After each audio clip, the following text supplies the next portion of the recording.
ಹೊಟ್ಟೆಯಲ್ಲಿ ಮಗು ಇನ್ನು ಬೆಳೆಯುವಾಗಲೇ ಪತಿಯನ್ನ ಮೇಘನರಾಜ್ ಕಳೆದುಕೊಂಡರು. ಹಠಾತ್ತಾನೆ ಚಿರಂಜೀವಿ ಸರ್ಜಾ ಕೊನೆಯುಸಿರೆಳೆದರು. ತಂದೆ ಇಲ್ಲ ಎಂಬ ಕೊರಗು ಕಾಡದ ಹಾಗೆ ಮಗನನ್ನ ಮೇಘನರಾಜ್ ಬೆಳೆಸುತ್ತಿದ್ದಾರೆ. ಹೀಗಿರುವಾಗಲೇ ರಾಯನ್ಗೆ ಫಾದರ್ ಫಿಗರ್ ಬೇಕು ಅಂತ ಅನಿಸುತ್ತದೆ ಎಂದು ಮೇಘನರಾಜ್ ಹೇಳಿದ್ದಾರೆ. ಯೂಟ್ಯೂಬ್ ಚಾನಲ್ ಒಂದರಲ್ಲಿ ನೀಡಿರುವ ಸಂದರ್ಶನದಲ್ಲಿ ತಮ್ಮ ಜೀವನದ ಬಗ್ಗೆ ಮೇಘನರಾಜ್ ಮನಬಿಚ್ಚಿ ಮಾತನಾಡಿದ್ದಾರೆ. ರಾಯನ್ ರಾಸಜ್ಜ ಗಂಡು ಮಗು. ಅವನ ಜೀವನದಲ್ಲಿ ಮೇಲ್ ಫಿಗರ್ ಪ್ರೆಸೆನ್ಸ್ ತುಂಬಾನೇ ಮುಖ್ಯ.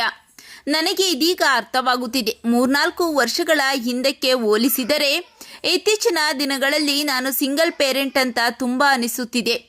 ಆ ಸಮಯದಲ್ಲಿ ನಾನು ಎಲ್ಲವನ್ನೂ ಒಬ್ಬಳೇ ನಿಭಾಯಿಸಬಹುದು ಅಂತ ಭಾವಿಸಿದ್ದೆ. ಆದರೆ ಪ್ರತಿದಿನವೂ ಎಲ್ಲವನ್ನೂ ನನ್ನೊಬ್ಬಳಿಂದಲೇ ಮಾಡಲು ಆಗಲ್ಲ ಎಂದಿದ್ದಾರೆ ಮೇಘನರಾಜ್.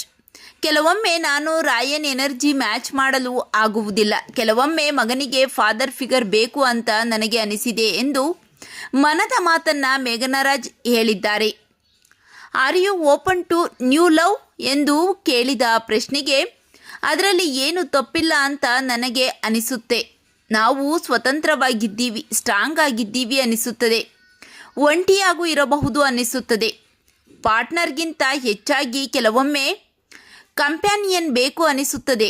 ಹಾಯ್, ಇವತ್ತಿನ ನನ್ನ ದಿನ ಚೆನ್ನಾಗಿತ್ತು, ಅಥವಾ ನನಗೆ ತುಂಬ ಸುಸ್ತಾಗಿದೆ, ಅಥವಾ ಮಾಲ್ ಹೋಗೋಣವಾ ಅಂತ ಮಾತನಾಡಲು ಕಂಪ್ಯಾನಿಯನ್ ಬೇಕು ಅನಿಸುತ್ತದೆ. ಪ್ರೀತಿ ಬಗ್ಗೆ ಯೋಚಿಸುವುದರಲ್ಲಿ ತಪ್ಪೇನಿಲ್ಲ ಎಂದು ಅಭಿಪ್ರಾಯಪಟ್ಟಿದ್ದಾರೆ ಮೇಘನರಾಜ್. ಮೇಘನ ಮನಸ್ಸು ಬಿಚ್ಚಿ ಮಾತನಾಡಿದ್ದು ಕೇಳಿ ಫ್ಯಾನ್ಸ್ ಅಕ್ಕ ನೀವು ಇನ್ನೊಂದು ಮದುವೆ ಆಗಿ ಅಂತ ಅನೇಕರು ಕಾಮೆಂಟ್ ಮಾಡುತ್ತಿದ್ದಾರೆ. ಮೇಘನರಾಜ್ ಅವರು 2ನೇ ಮದುವೆ ಆಗಬೇಕಾ ಬೇಡವಾ ಕಾಮೆಂಟ್ ಮಾಡಿ ತಿಳಿಸಿ.